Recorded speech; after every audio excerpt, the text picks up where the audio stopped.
Hey everyone, welcome to this week's edition of Title Scoop. So this week we're continuing our talks on common commercial endorsements.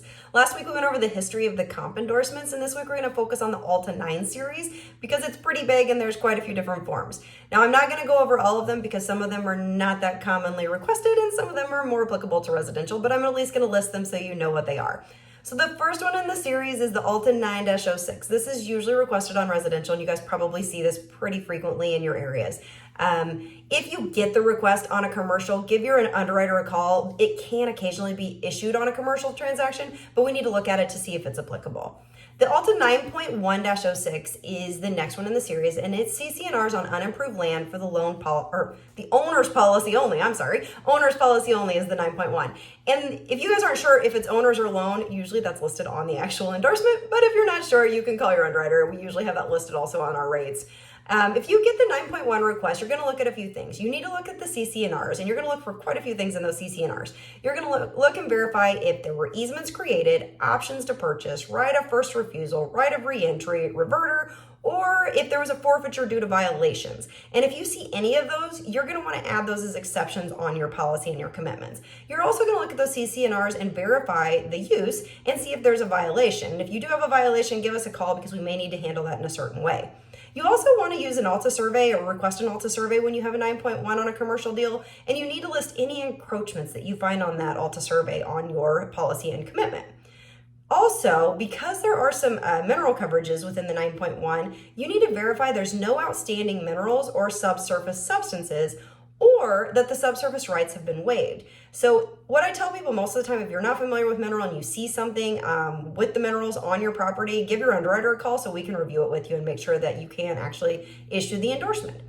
The ALTA 9.2 is the next one, and what that is restrictions, encroachments, and minerals on improved land for the owner's policy only. When you get this one, you're actually going to be looking at really similar. You're going to look at the CC&R and verify again, easements created, options to purchase, right of first refusal, right of reentry, reverter, or forfeiture due to violations. And again, you're just going to add those as exceptions on your policy. Also, you want to verify that use and make sure there's no violation of it. You want to look at your ALTA survey and once again list all those encroachments on your policy and your commitment and verify there's no outstanding minerals or subsurface substances or that the subsurface rights have been waived. Now, because these both have some mineral rights, you may want to make sure that it's actually available in your state because some states actually don't allow some of these ALTA 9 endorsements in their state. The ALTA 9.3 is restrictions, encroachments, and minerals, and that's on improved land for the loan policy only. So the 9.2 was improved land for owner's policy, and then the 9.3 is for improved land for the loan policy. So the loan policy, we care more about subordination, right? We're going to look at the CC&Rs and we're going to verify there's no forfeiture provisions and if there are maintenance liens. And if there are either of those, one, we want to make sure that they're subordinate to our insured mortgage. The maintenance liens do need to be paid if they are actually in there.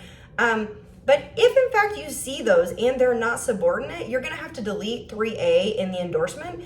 And again, I would call your underwriter just to make sure it is that provision. In the ALTA form, it is 3A, but some of the endorsements, as you guys know, are a little different. So you want to make sure you're deleting the right thing. And then again, you're going to verify that use because again, we don't want a violation.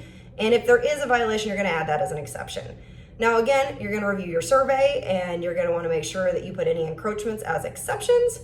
And then the other thing is when you got this, you still have some mineral coverage on this one as well. So you're still verifying the same thing as far as minerals, mineral substances outstanding, or subsurface rights have been waived.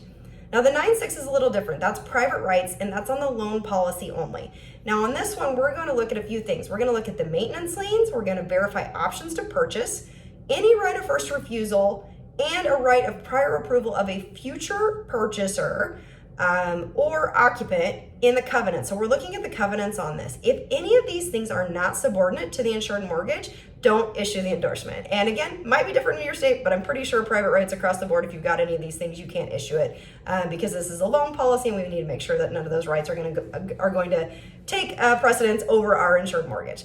The last thing is the ALTA 9.9, and that's private rights on the owner's policy. And you're looking at similar things. You're going to verify if there's an existing option to purchase, if there's an existing right of first refusal, or if there's an existing right of a prior approval of a purchaser or occupant. But if you've got those, you can either obtain a release, determine if it's been terminated or waived, and if you're not sure if you can do either of those, give your underwriter a call. So the few that I didn't go over and you might get occasionally are the 9.7 and the 9.8, which those are land under development for loan and owners policies. If you get that, give us a call because they're a little bit more complex and we need to look at a few other things. Or the ALTA 9.10, which is current violations. And again, you don't hear about that a lot, but if you get it, give your underwriter a call. All right, with that, we're going to call it a week. If you guys have any questions, let us know. If not, we'll talk to you soon.